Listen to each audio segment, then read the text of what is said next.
대부분 일본인들은 스스로 일본이 매우 혁신적이며 우수하다고 생각합니다.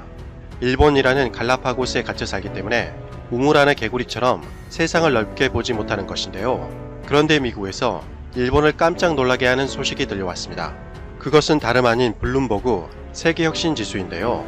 블룸버그 통신은 매년 주요 60개국의 혁신지수를 발표합니다.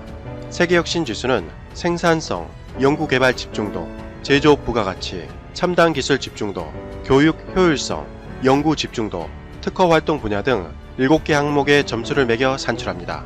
2013년부터 블룸버그 통신은 이 수치를 발표했는데 2020년 세계 혁신지수 1위는 총 점수 88.21로 독일이 차지했고 2위는 88.16으로 한국이 차지했다는 것입니다. 1위와 2위의 점수 차이는 겨우 0.5점. 쟁쟁한 국가들 사이에서 한국이 아깝게 2위라니 상당히 놀라운데요. 사실 한국은 이 분야에서 6년 연속 1위인 상태였습니다. 그러나 최근에 세계를 뒤흔든 미중 무역 분쟁과 일본의 경제 도발로 인해서 한국의 생산성이 18위에서 29위까지 급락해 순위가 독일에 밀려 2위를 기록한 것인데요. 관계자에 따르면 한국은 중국, 일본과 상당히 밀접하게 경제적으로 얽혀있고 많은 무역 거래를 하고 있기 때문에 그런 악조건에서도 2위를 차지하는 것은 매우 경이로운 일이라고 합니다. 다른 나라의 혁신지수를 확인해보면 2013년 블룸버그 세계혁신지수가 처음 나왔을 때 1위였던 미국은 현재 9위까지 떨어졌습니다. 중국은 한 단계 오르긴 했지만 여전히 경제대국 2위에 걸맞지 않게 혁신지수 16위를 기록했습니다. 프랑스는 작년과 동일한 10위이며 영국 역시 작년과 동일한 18위로 확인되었습니다. 그런데 일본을 살펴보면 무려 3단계나 떨어진 12위를 기록했다고 합니다. 기사에 따르면 일본은 생산성 측면에서 35위를 받은 것이 결정적 역할을 한 것이라고 지적했습니다. 이러한 소식이 전해지자 일본인들은 믿을 수 없다며 난리가 난 상황인데요. 일본인들의 반응을 확인해 보도록 하겠습니다. 한국은 정말 순위표를 좋아하는 국민인 것 같아. 그것도 조작 가능한 지표들 뿐이지. 갑자기 말이 나오지 않네요. 블룸버그 통신은 한국 경제지가 아니라 미국 경제지입니다. 어떻게 조작이 가능하다는 것인가요? 일본이야말로 현재 방사능 수치에 대해서 조작하고 있지 않나요? 이제는 미국에서 발표한 자료까지도 믿지 못하는 모양입니다. 혁신지수? 한국은 기술로 돈벌이를 하는데 최적화한다는 것을 잘 알고 있지만 무엇인가를 만들어낸 기억이 솔직히 없어. 한국이 만들어낸 것이 없다니요. 그것은 제가 하고 싶은 말이네요. 일본이야말로 최근에 무엇을 만들고 있습니까? 요즘 들어 실적이 추락하고 있는 일본 자동차를 제외하고는 눈에 띄는 제품들이 없죠. 그에 반해 한국은 스마트폰, 반도체, TV, 가전제품 등등 세계를 호령하고 있습니다. 2위로 떨어졌다니 축하해요. 하지만 한국은 도쿄올림픽을 괴롭히는 것은 세계 1위입니다. 블룸버그는 항상 한국을 우대하는데 무엇 때문일까? 게다가 독일과 한국은 혁신적인 기술이 거의 없는 나라인데 혁신 1, 2위를 다투고 있다니 정말 이상하네. 경제력도 둘 다 형편없는데 말이지. 혁신 지수가 아니라 페이크 지수야. 페이크 지수에서는 한국이 단연 세계 1위이지. 일본인들은 일본 사회가 얼마나 시대에 뒤떨어져 있는지 아직도 알지 못하고 있는 것 같습니다. 일본은 지금도 대부분 현금을 쓰는 사회입니다. 매번 식사 끝나고 나서 불편하게 계산하느라 정신이 없습니다. 일본인들은 물건을 살 때도 마찬가지로 계산대 앞에서 동전을 세고 있기에 매번 줄이 길게 늘어져 있습니다. 일본에서는 동전 지갑이 없으면 생활하기 어렵다는 푸념까지 들립니다. 그러면서 일본인들은 스스로 최고의 기술력을 가진 나라가 일본이라고 자랑하고 있죠. 그렇게 자랑하는 기술력으로 일본은 동전 지갑부터 없애는 혁신을 먼저 해야 할 것 같습니다. 이상 가치왕 채널이었습니다. 이제 설날 연휴가 시작되었습니다. 시청자님들 항상 건강하시고 새해 복 많이 받으세요. 일본 정치권에 강력한 태풍이 몰아치고 있습니다. 아베의 측근이었던 가와이 전 법무상의 체포로 인해서 아베의 사퇴가 목전으로 다가왔다는 충격적인 분석까지 나오고 있는 상황입니다. 하지만 아베는 올해 가을의 중의원 해산과 총선이라는 반전 카드를 활용해 이러한 위기 상황을 탈출하려는 조짐이 포착되고 있습니다. 어떠한 상황인지 분석해 보도록 하겠습니다. 지난 6월 18일 일본 매체 데일리 신초에 따르면 가와이 전 법무상과 그의 부인 안리 참의원이 공직선거법 위반 혐의로 동시에 구속이 되는 전대미문의 사건이 발생했다고 보도했습니다. 사건의 발단은 지난해 참의원 선거에 출마한 안리 측에 1억 5천만 원의 자금이 입금된 것이 시작이었습니다. 기사에 따르면 부부가 대표로 있는 히로시마현의 지부에는 중앙당으로부터 1억 5천만 원이 분할되어 입금되었다는 것이죠. 동시에 출마하고 있었던 현직 의원들에게는 그것의 10분의 1에 불과한 1,500만 원이었습니다. 즉 1억 5천만 원은 너무나도 비정상적이라는 것입니다. 당연히 선거에서 예산은 정해져 있습니다. 그 당시 히로시마현 선거관리위원회가 참의원 선거 비용으로 인정하고 있던 상한액은 4,700만 원이었기 때문에 당시 1억 5천만 원의 지급은 과잉이었던 것이 분명한 사실입니다. 그리고 안리 측의 선거를 실질적으로 총괄하고 있던 카츠유키가 현지인들에게 돈을 나눠주기 시작했습니다. 검찰 당국은 부부가 나눠준 금액은 100명에게 총 2,600만 원 정도라고 보고 있습니다. 하지만 가와이 전 법무상은 법에 어긋나는 정치 활동을 한 적이 없다고 말하며 혐의를 부인하고 있는 상황이죠. 하지만 증거가 확실해 빠져나오기 힘들다는 견해가 우세합니다. 일본 매체 지지통신이 지난 6월 19일 보도한 기사에 따르면 정치와 돈 때문에 부부가 동시에 입건되는 일은 사상 초유의 사건으로 가뜩이나 역풍에 허덕이는 아베 정권의 기반이 송두리째 흔들리고 있다고 보도했습니다. 상황이 매우 심각하다고 여긴 자민당 간부들마저도 우려의 목소리를 높였고 기세가 오른 일본의 야당들은 아베에 대한 정치 책임을 철저히 추궁할 자세를 보이고 있습니다. 가와이 부부 체포에 대해서 자민당 넘버2로 불리는 니카이 간사장은 매우 유감스러운 일이다. 엄숙히 받아들이고 있다. 하지만 현재 수사 중인 사건으로 추이를 지켜보겠다라고 밝혔습니다. 현재 시일구의 미숙한 대응으로 아베는 일본 국민들로부터 비판과 불만이 집중되어 있는 상황인데요. 그로 인해서 각종 여론조사에서 아베 내각의 지지율이 급락했습니다.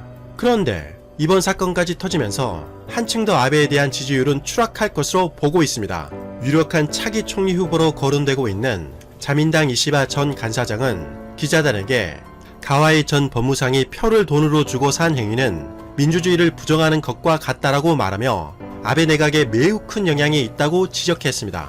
더군다나 아베가 기자회견을 개최하기 3시간 전에 검찰이 체포를 감행함으로써 심각한 권력 누수 현상이 발생한 것 아니냐는 목소리도 흘러나오고 있는 상황입니다. 이에 대해서 아베는 지난 6월 18일 이렇게 말했습니다. 자민당 소속인 현직 국회의원이 체포된 것에 대해서 매우 유감입니다. 일찍이 가와이를 법무부 장관으로 임명한 사람으로서 그 책임을 통감하고 있습니다 라고 말했습니다. 그러자 일본 네티즌들은 매번 사건이 발생할 때마다 아베는 유감스럽다, 책임을 통감합니다 라고 말한다며 뻔뻔스럽다는 반응을 보였습니다. 또한 일본 네티즌들은 아베가 정말 책임을 통감한다면 말로만 하지 말고 우선 이 사건에 대해서 구체적으로 해명해야 책임을 완수하는 것이라고 말했습니다. 그러면서 이제는 말로만 하고 아무것도 하지 않은 아베의 그 자세는 정말 지긋지긋합니다 라고 치를 떠는 반응도 상당히 많았습니다. 이렇게 여론이 급속도로 나빠지자 지난 6월 18일 일본 매체 데일리 스포츠는 자민당 내에서도 아베에 대한 비판이 시작되고 있다고 보도했습니다. 기사에 따르면 전 문부과학 사무차관은 가와이 부부가 자민당을 탈당하더라도 자민당이 돈으로 매수한 사실이 있다면 자민당 총재인 아베가 책임을 면하기 어렵다며 이 사건에서는 탈당으로 꼬리를 자르기 방법은 사용할 수 없을 것 같다고 지적했습니다. 그러면서 이미 자민당 내에서 아베의 사퇴 작전이 시작된 것 같다고 말했습니다. 로이터 통신 일본판 역시 지난 6월 18일 강력한 총리였던 아베의 퇴진 간칙이라는 제목으로 기사를 보도했습니다. 기사에 따르면 아베의 외교특보로 활동했던 가와이 전 법무상의 체포는 지지율이 사상 최저 수준으로 떨어진 아베에게 괴멸적 타격이 될 수밖에 없다고 우려를 드러냈습니다. 따라서 아베는 2021년 9월까지 임기이지만 그 전에 퇴진할 가능성도 배제할 수 없다는 것입니다. 자민당 내 일각에서는 아베의 조기 퇴진이 거론되고 있으며 차기 총리 후보의 경쟁이 활발해지고 있다고 전했습니다. 일본 헌정사상 재임기간 최장기를 기록한 아베는 그동안 지지율이 떨어져도 회복했지만 이제는 그러한 회복세는 보이지 않는다는 것이죠. 익명의 자민당 중견 의원은 아베가 연말까지 버티기 힘들다고 언급했습니다. 하지만 아베는 반전카드도 쥐고 있다고 기사에서는 언급하고 있습니다. 원래 아베의 계획은 도쿄올림픽을 성공리에 개최해 지지율을 끌어올려 자민당을 승리로 이끌고 당 총재의 임기를 연장하려는 장밋빛 시나리오를 계획하고 있었습니다.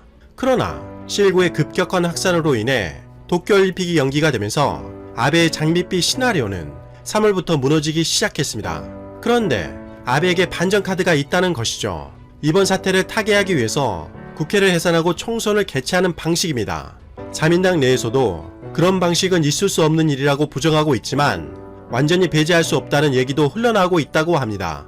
이러한 근거로는 첫째, 아베는 총리로서 5번의 국정선거에서 자민당을 승리로 이끈 엄청난 경험을 가지고 있다는 장점이 있습니다. 일본은 특이하게도 민주주의라고 부르지만 실상을 확인해보면 무늬만 민주주의의 형식을 취하고 있습니다. 즉 일본은 일당 독재라 불릴 만큼 야당이 거의 힘을 발휘하지 못하고 있다는 것이죠. 그러므로 아베가 또다시 선거에서 승리한다면 분위기가 반전될 가능성이 높습니다. 둘째로 아베의 경쟁자가 약하다는 점을 둘 수가 있습니다. 일본인들은 막상 정권이 교체가 되길 바라지만 다음 총리가 되었으면 하는 임팩트 있는 후보가 별로 없다는 것입니다. 따라서 일본인들은 아베에 대한 불만과 불평을 많이 가지고 있지만 결국 아베를 선택할 수밖에 없다는 것입니다. 아베 역시 그러한 점을 알았는지 지난 6월 18일 아베는 이런 말을 했습니다. 국민의 신뢰를 물어야 할 때가 온다면 국회 해산을 단행하겠다. 즉 아베는 얼마든지 기회가 오면 반전 카드를 사용해 선거를 감행하겠다는 뜻으로 풀이됩니다. 지난 6월 19일 일본 매체 뉴스포스트 7에서는 이러한 주장에 신빙성을 더했습니다. 아베가 올해 9월에 국회 해산을 실시해 다시 총선을 치른다는 것입니다.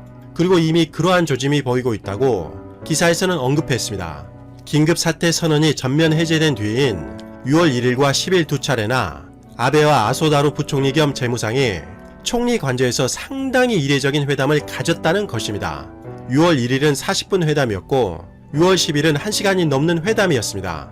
특히 관저를 찾은 아소 부총리는 극비 자료를 들고 찾아왔다고 합니다. 기사에 따르면 아소 부총리는 1차 회담에서 아베 2차 내각 출범 이후에 지금까지 8년 동안 내각 지지율과 자민당의 지지율을 분석한 자료를 가져와 개각과 해산 시기 그리고 후계자 문제에 대해서 논의한 것으로 추측하고 있습니다. 또한 2차 회담에서는 아베가 아소다로 부총리를 불러 확인할 수 없는 어떤 결의를 전했다고 합니다. 기사에 따르면 현재 아베의 상황은 나아가는 것도 지옥이며 머무르는 것도 지옥인 상태라고 전했습니다. 그러면서 3년 전인 2017년 총선에 대해서 이야기를 시작했습니다. 2017년 8월 9일 아소 부총리는 아베의 사저를 몰래 찾아가 2시간 동안 회담을 진행했습니다. 그리고 1개월 반 후에 아베는 돌연 소비세 세수의 용도를 바꾸겠다는 명분으로 중요한 해산을 단행했습니다. 즉 2017년 상황과 2020년 상황이 비슷하게 겹친다는 의미입니다.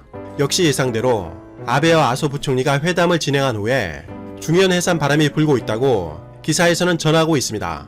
중요한 임기 만료는 2021년 10월까지이지만 내년의 정치 일정을 확인해보면 1월부터 6월까지 정기국회이며 7월은 도쿄도 의원 선거입니다. 그리고 그것이 끝나면 도쿄올림픽이 예정되어 있고 9월에는 자민당 총재 선거가 있습니다. 정말 2021년 정치 일정이 빡빡한 상태죠.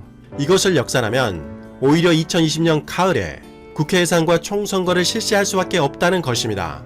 만약 이번 기회를 놓치게 되면 임기 만료에 몰려 선거를 치르는 상황에 처하게 됩니다.